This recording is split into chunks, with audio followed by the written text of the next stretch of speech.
श्री राम अयोध्या के सिंहासन पर विराजमान होकर धर्मपूर्वक राज्य करने लगे। तब एक दिन अनेक ऋषि मुनि उनका अभिनंदन करने अयोध्या पधारे। श्री राम ने सबका आदरपूर्वक स्वागत किया। उसी समय अगस्त्य मुनि ने रावण और उसके वंश से जुड़ी अद्भुत कथा सुनाने की इच्छा प्रकट की। अगस्त्य मुनि ने कहा, हे रघुनाथ, आपने रावण का वध किया, ये तो निश्चित ही महान कार्य था, पर उससे भी अधिक आश्चर्यजनक लक्ष्मण द्वारा इंद्रजित का वध था, जो मायावी होने के कारण लगभग अवध्य माना जाता था।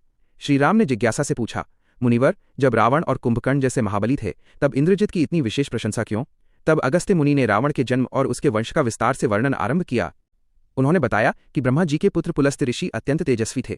उनके पुत्र विश्रवा महान वेदज्ञ और तपस्वी हुए। विश्रवा से कुबेर का जन्म हुआ, जिन्होंने कठोर तपस्या कर लोकपाल का पद प्राप्त किया और लंका पर राज्य किया। दूसरी ओर राक्षसों की उत्पत्ति का भी एक रहस्यमय कारण था। ब्रह्मा जी ने समुद्र की रक्षा के लिए कुछ प्राणियों को नियुक्त किया। जिन्होंने रक्षण का वचन दिया वे राक्षस कहलाए, और जिन्होंने यक्षण अर्थात पूजा का मार्ग चुना वे यक्ष कहलाए। राक्षस वंश में हेती, प्रहेती, विद्युतकेश और सुकेश जैसे पराक्रमी उत्पन्न हुए। सुकेश के पुत्र माल्यवान, सुमाली और माली अत्यंत बलशाली थे। इन राक्षसों ने देवताओं और ऋषियों को बहुत कष्ट दिया। अंततः भगवान विष्णु ने स्वयं उनका संहार किया। माली युद्ध में मारा गया और सुमाली पाताल लोक में जाकर रहने लगा। राक्षस वंश के विनाश से दुखी होकर सुमाली ने अपनी पुत्री कैक्सी से कहा कि वो महर्षि विश्रवा से पुत्र प्राप्त करे, जो राक्षस कुल का उद्धार कर सके। कैक्सी जब विश्रवा के आश्रम पहुंची उस समय अशुभ काल था। विश्रवा ने चेतावनी दी कि इस समय उत्पन्न संतान क्रूर और दुष्ट स्वभाव की होगी। कैक्सी के विनय करने पर विश्रवा ने कहा कि उसका सबसे छोटा पुत्र धर्मात्मा होगा। इस प्रकार कैक्सी से 4 संतानों का जन्म हुआ, दशग्रीव रावण, कुंभकर्ण, शूर्पणखा और विभीषण। रावण और कुंभकर्ण अत्यंत बलवान किंतु अहंकारी थे, जबकि विभीषण धर्म और सत्य के मार्ग पर चलने वाला था। रावण ने अपने भाइयों सहित ब्रह्मा जी की कठोर तपस्या की और वरदान मांगा कि वो देवता, दैत्य, यक्ष और राक्षसों द्वारा अवध्य रहे। ब्रह्मा जी ने उसकी इच्छा पूरी कर दी, पर मनुष्य को वो भूल गया। यही आगे चलकर उसके विनाश का कारण बना।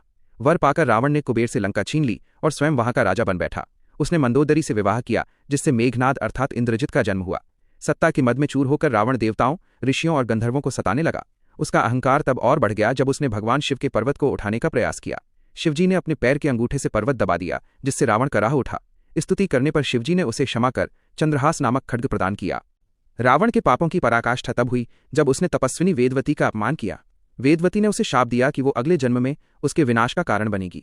वही वेदवती आगे चलकर सीता के रूप में जन्मी और श्री राम के हाथों रावण का अंत हुआ। अंत में अगस्त्य मुनि ने कहा, हे राम, रावण का अंत आपके हाथों होना पहले से ही निश्चित था।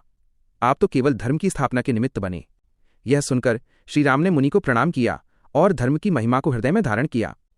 अगर आपको ये कथा पसंद आई हो तो कृपया लाइक करें, सब्सक्राइब करें, फॉलो करें और कमेंट करके अपनी राय जरूर बताएं। आपका एक छोटा सा समर्थन हमें और ऐसी कथाएं लाने की प्रेरणा देता है।